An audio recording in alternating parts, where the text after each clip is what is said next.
Hello students. तो देखिए हमारे पास क्वेश्चन है, name the type of mirror that should be used to obtain the following types of images. First, a magnified and virtual image of an object. Second, a diminished and virtual image of an object. तो part A में पूछा है कि mirror के name बताओ जिसमें magnified image बनती होगी और वर्चुअल भी बनती होगी, और सेकंड में पूछा है कि डिमिनिश्ड इमेज बनती होगी और वर्चुअल। तो देखिए पहला तो अगर मैग्नीफाइड और वर्चुअल इमेज चाहिए तो यहाँ पे होगा यूज कॉन्केव मिरर। ये कॉन्केव मिरर का स्पेशल केस होता है जो कि बहुत इंपॉर्टेंट है, हर बार किसी ना किसी तरह से ये केस पूछता ही है, इसलिए आपको याद रखना है। मैं इसको अभी रे डायग्राम बना के अच्छे से एक्सप्लेन करूंगा। अभी बस ए पार्ट का आंसर लिख देता हूँ।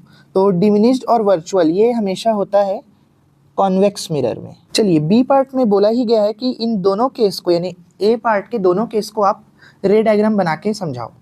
तो चलिए सबसे पहले बी के लिए मैं फर्स्ट नाम दे देता हूँ, मैग्नीफाइड एंड वर्चुअल इमेज कब बनेगी। तो देखिए इसमें कॉन्केव मिरर का एक स्पेशल केस रहता है, तो मैं पहले तो कॉन्केव मिरर बना लेता हूँ और इसके लिए एक प्रिंसिपल एक्सिस। अब देखिए ये हिस्सा हो गया पोल, ये इसको ले लेते हैं फोकस, तो इसका जस्ट डबल हो जाएगा सेंटर। अब कब बनती है वर्चुअल इमेज कॉन्केव मिरर के लिए? जब हम ऑब्जेक्ट को फोकस और पोल के बीच में रखते हैं। तो देखिए इसके लिए रे डायग्राम कैसे बनेगा कि इसके लिए हमें कोई भी दो रे लेनी है और उनके लिए रूल्स अप्लाई करने हैं। तो देखिए सबसे पहला रूल मैं ये अप्लाई कर लेता हूँ कि अगर कोई रे पोल से जा रही है तो जिस एंगल से जाती है सेम उसी एंगल पे रिफ्लेक्ट हो जाती है। तो ये पहला रूल हो गया। दूसरा ये ले लेते हैं कि अगर कोई रे सेंटर पे जा रही है तो वो उसी रास्ते से वापस लौट जाती है। यानी कि देखिए अगर कोई रे सेंटर पे है तो ये यहाँ से टकरा के इसी रास्ते से वापस लौट जाएगी। अब देखिए जब भी लाइट रेज डाइवर्ज होती है तो हमें उसे बैक ट्रेस करना पड़ता है, यानी कि पीछे वो कहाँ पे कट रही है ये चेक करना पड़ता है। तो मैं इसको, तो देखिए यहाँ पे कट रही है तो यहाँ पे इस ऑब्जेक्ट की इमेज बनेगी। तो देखिए इमेज एनलार्ज्ड भी है यानी मैग्नीफाइड और वर्चुअल, क्योंकि मिरर के राइट हैंड साइड बनी है इमेज इसलिए वर्चुअल। तो पहले केस के लिए रे डायग्राम बना लिया है मैंने। अब दूसरे केस के लिए तो देखिए डिमिनिश्ड एंड वर्चुअल ये तो भैया कॉन्वेक्स मिरर में ही हो पाएगा। इसके लिए भी रे डायग्राम बना के आपको दिखा देता हूँ मैं। तो देखिए एक कॉन्वेक्स मिरर ले लेता हूँ, इसमें एक प्रिंसिपल एक्सिस बना लेता हूँ, इसमें भी ये पोल हो गया, यहाँ फोकस पीछे बन जाएगा और सेंटर। देखिए इसके लिए इस मिरर का कोई ये स्पेशल केस नहीं है, ये मिरर हमेशा डिमिनिश्ड और वर्चुअल इमेज ही बनाता है। तो आप ऑब्जेक्ट को कहीं पे भी रख दो वो वर्चुअल इमेज ही बनाएगा और डिमिनिश्ड भी बनाएगा। कैसे, चलिए इसको अपन रे डायग्राम से देख लेते हैं। तो देखिए अगर कोई रे पैरेलल है तो ये मिरर क्या कर देता है, उसको डाइवर्ज कर देता है। पर ऐसा डाइवर्ज करता है कि अगर इसे हम बैक ट्रेस करें, क्योंकि डाइवर्ज रे को हमें बैक ट्रेस करना पड़ता है, तो वो फोकस से पास होती है।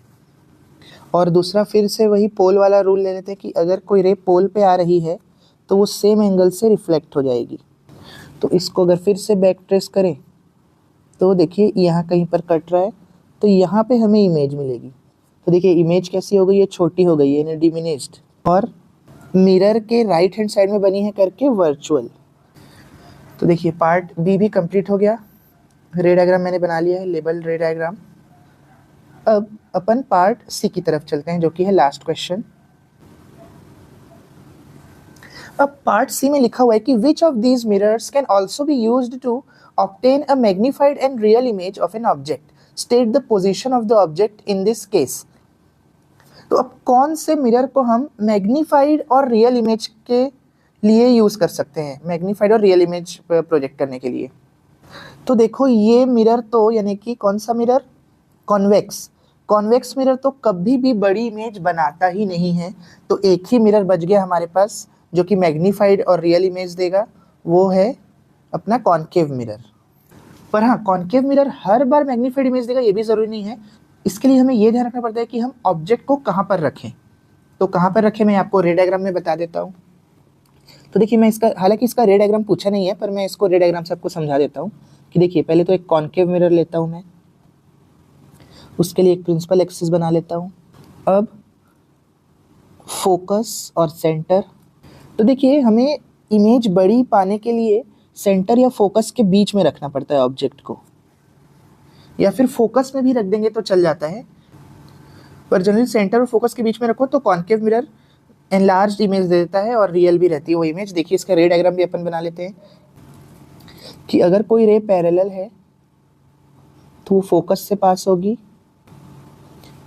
और अगर कोई रे पोल से जा रही है तो वो सेम एंगल से वापस भी लौट जाएगी। तो देखिए यहाँ कहीं पे कट मिल रहा है तो यहाँ पे कहीं पे इमेज बनेगी। मिरर के right hand side virtual image होती है और लेफ्ट हैंड साइड अगर बने तो उसे रियल बोलते हैं, और लेफ्ट हैंड साइड ही बन रही है इमेज तो रियल इमेज भी हो गई। तो कहाँ पे रखें हम ऑब्जेक्ट को? तो हम ऑब्जेक्ट को रखेंगे सेंटर और फोकस के बीच में, या फिर फोकस में भी रख सकते हैं तो भी एनलार्ज्ड इमेज ही बनती है और रियल भी। तो लिख लेता हूँ मैं इसे आंसर के फॉर्म में। तो देखिए मैंने इसका कंप्लीट आंसर लिख दिया है। तो अगर आपको ये वीडियो अच्छा लगा हो और समझ में आया हो तो वीडियो को लाइक और चैनल को सब्सक्राइब ज़रूर करें। Thank you.